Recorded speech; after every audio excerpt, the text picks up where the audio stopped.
an individual honor in the ultimate team sport. Dropping Warner gets the intercepted. 30, 25, 20. Derrick Brooks 10, 5. Touchdown Tampa Bay. It's more about, the legacy of number 55 being retired. It's extremely special.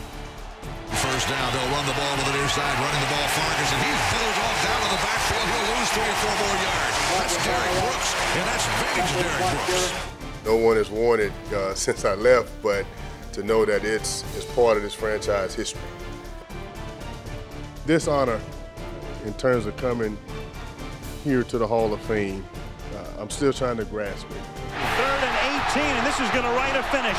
Derrick Brooks, who ran back 3 interceptions for touchdowns in the regular season, does it to cement the Super Bowl. I can't get no higher in terms of my professional career.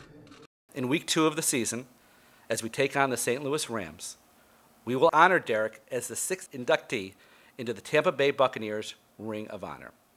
And, in addition, we will bestow Derrick with the Buccaneers' highest honor. And that day, we will retire the number 55. Mr. Derrick Brooks. Thank you guys for giving me an opportunity to live out a dream. And that's drafting me to play here and be part of our franchise. Met by the rookie Derrick Brooks. I would say he's the best Buccaneer football player of all time. I mean, he is. Absolutely. And there were great players here. Leroy, Sapp, But no, he set the standard. If anybody's trying to play this defense, they're trying to be Derrick Brooks. Today is a very important day, in my life, and to have, my number retired is extremely special.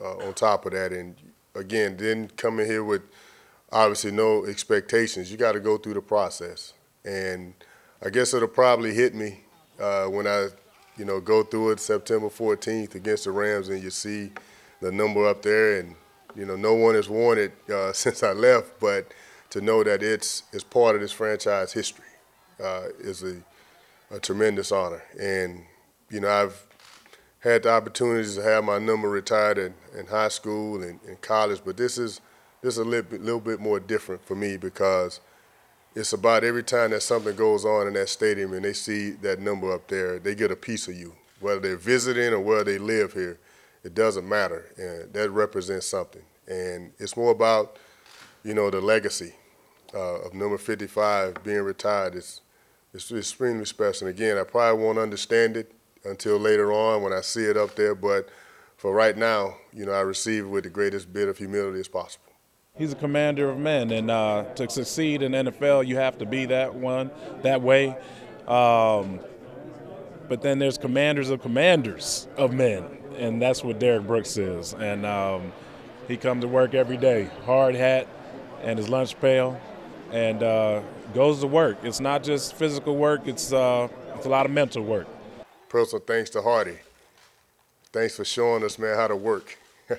I'll never forget when I first walked in our mini camp, and man, I was nervous as all outdoors. And I sit down and I see Hardy Nickerson got a pencil in his hand, taking notes.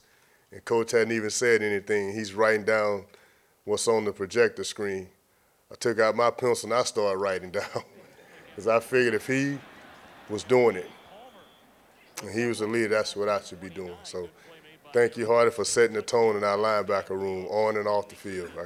Obviously, I thank you privately and I thank you publicly now for setting the tone and giving us an example of a day-in, day-out work ethic to really not let our position group down, but be the example for the team. When they looked at our linebacker room, we were the example. It's a lot of putting in the hours and studying, and if you have the epitome, the picture of an NFL player, what it's supposed to be about, what that shield's about, that's Derrick Brooks. To me, it wasn't about being ready for the game. I wanted to be ready for practice. I did not like missing practice. As silly as it sounds, I kind of live by that creed. If I'm getting one less rep, somebody else getting one more. And they get a look and I don't. So that's kind of how I play with my own mind games to, stay in practice. And, I knew how to practice. I knew how to take care of my body in practice. And looking at Cozy, we always had a running joke about me taking on blocks. I knew how to take those guys on to protect myself. Congratulations, Derrick. Thank you, Rock. Glad to be here. You've had so many awards, and I didn't even realize, okay, now we know that Double Nickel is going to be retired here for the Bucs. But I didn't realize, like, FSU jersey, your high school jersey. So you've had this done so much, but it really does mean something even a little bit more special? Yes, that's what I said up there, because this is where I spent most of my career. In high school, I was only there 4 years, college 4 years, but here I was 14 years. And that's why the retirement of this number means so much to me, and I receive it with a great deal of humility. And it's probably hadn't hit me yet, in terms of what this means to our Bay Area, till I perhaps go to an event in the stadium besides a football game and to see the name and number up there, then to know that everybody that steps foot in that stadium get a chance to see it. Those little things are starting to sink in, and I can't thank the organization enough for honoring me in this way. My Ring of Honor induction is bigger than Derrick Brooks. It's about our entire Bay Area, and I just want the opportunity to tell everybody how important that they were during my career. Do you understand? I never played in front of a house that wasn't sold out since '97. And that means so much to me, and I just want to thank everybody for doing it.